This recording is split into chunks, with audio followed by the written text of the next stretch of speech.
6 years ago, I lived on a contaminated mass of land built out of Toronto's waste at the edge of Lake Ontario. While there, I became chronically ill, and my world shrank down further, metaphorically and literally, to the limits of my bed. In times of environmental decline, the shrinking of accessible worlds mimics how chronic illness and disability creates a scaling down of usable space, as explained by Arceli Dakumachi. My PhD research investigates relationships between environmental change and so-called invisible illness in the Anthropocene, looking at how the daily adaptations for survival that disabled people create could help us redirect the slow violence of planetary disablement. The Toronto Portlands and Leslie Spit are one of many industrial landscapes being naturalized, restored, or greened, but these terms don't specify motive or outcome. This toxic land is the foundation for the populations that live there now, allowing them to exist only because it can't be developed. For instance, the largest colony of double-crested cormorants in North America nests here. Before finding this space, they were at risk because they were culled from the lands used by people.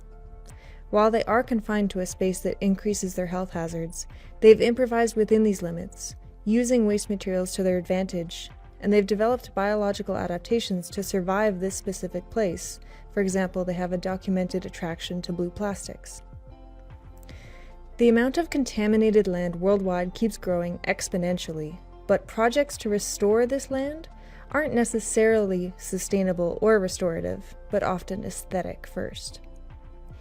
The Toronto Portlands are now undergoing a naturalization process, but its industrial history can't actually be removed from the natural landscape.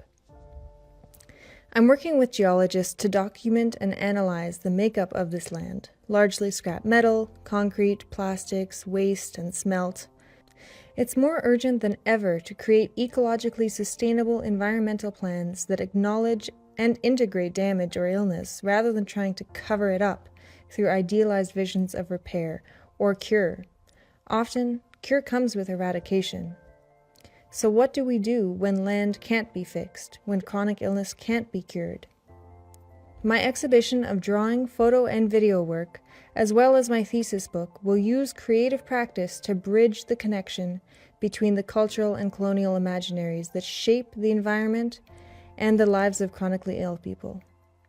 These imaginaries show how powerful human imagination is as an ecological force, and what it has the potential to do if redirected.